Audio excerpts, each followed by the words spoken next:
Assalamu alaikum.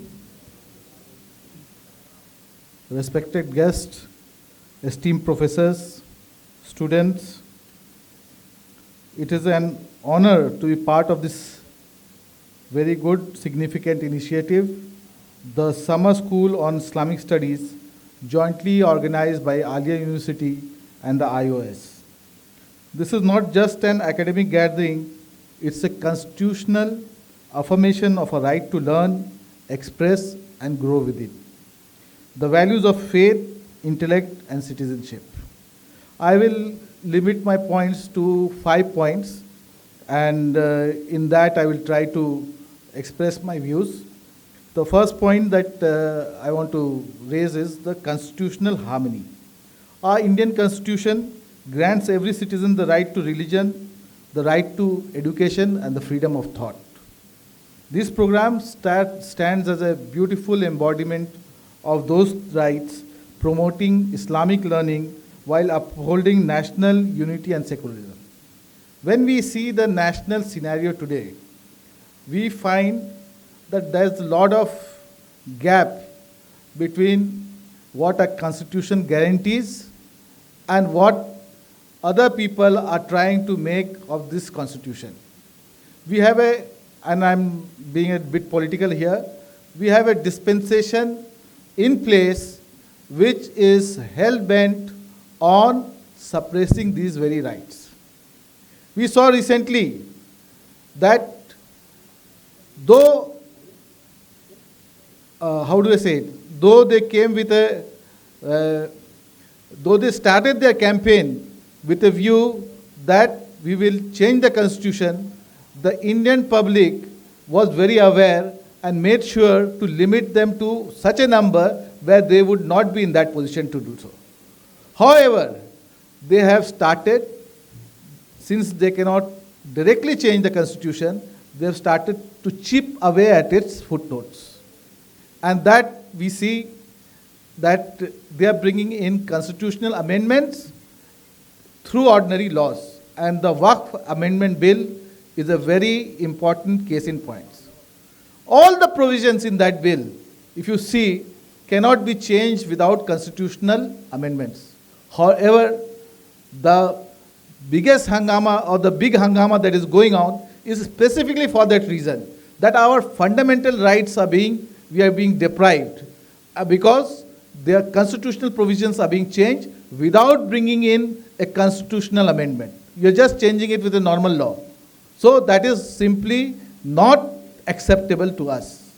Many things are there. I will say the second point that I want to raise is that Islam as a complete way of life. Islam offers a comprehensive worldview from ethics to economics, from personal character to social justice. It encourages reflection, research, and responsibility. Now, it's become, how do I say it?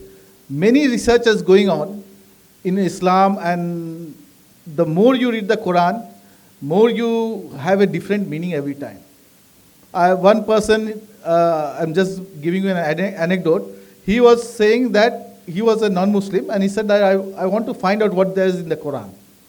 And he was given a presentation of an English copy of the Quran, and he just opened it, and returned the Quran back. He said, "You have returned the Quran back, you have not read it anything."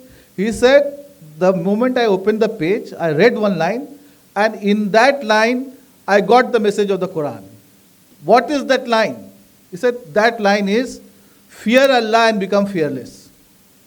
So that is the beauty and the uniqueness of the Quran, that every line, no matter from where you read it and where you get your message, is an embodiment, is a constitution for you. One more thing I will here add is, I was in the book fair recently, and I went to this Bangladesh stall. Bangladesh book fair they had also, and in that I found a book that scientific indications in the Holy Quran. And here, as Maulana Sabah Ismail was also saying, that science is also a part of Quran. And in that book, when I opened it, and it was there, that today, recently we found out in that if you see the science papers and all the in the internet comes, that one planet has been discovered in another solar system where the molecules of life are present.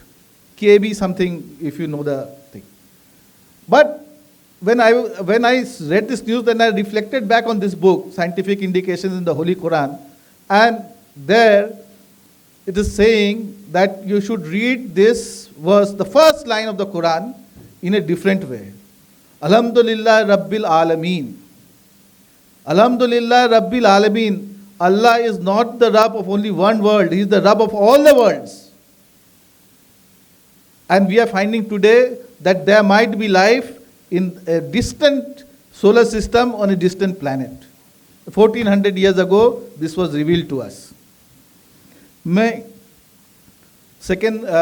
point that I come to is that faith and reason. He was also saying that you have to be reasonable, you have to ask. The Quran says, will you not reason? It invites us to balance revelation with reason, belief with inquiry. Islam does not shy away from science, it sparks it. There is a Turkish scholar, Turkish Danishwar, intellectual, Fatehullah Gulen. He says that for a person to fly, he needs two wings. One is science, but the other has to be Islam. Because without two wings, you cannot fly. As they say, that अंजाम की फिक्र ना कर, आगाज करके देख, भीगे हुए परों से ही परवाज करके देख. So you require the balance. For this, without balance, you lose your way. And the relevance in the modern world, and as you were saying, the world has become so chaotic. We are finding AI, artificial intelligence, and now the post-AI, that is advanced intelligence, that is also coming. What is AI? We don't know. Many of us are very confused. What is AI? But basically, AI is what? It's a computer program which has collected all the wisdom. It's a collected wisdom of all humanity in one place. Like you are thinking in one way. Suppose in KBC a question is asked. There's an answer you can ask the audience. Now usually, in 90% of the time, when you ask the audience view is correct because it is a collected wisdom. So AI is simply collected wisdom of humanity in one place. That's all. And now the AI is making program, which is now advanced intelligence is also going to come in. So in this way, in this time, it has become chaotic for us to understand. And we see many images which shock us. And we need a moral compass. We saw one image of one very, very rich man, perhaps the richest man in the world. He is holding a chainsaw and he is on a stage on a big chainsaw and he is shouting chainsaw in joy that he is taking away tens of thousands of jobs of normal people. He's joyous that he is taking away.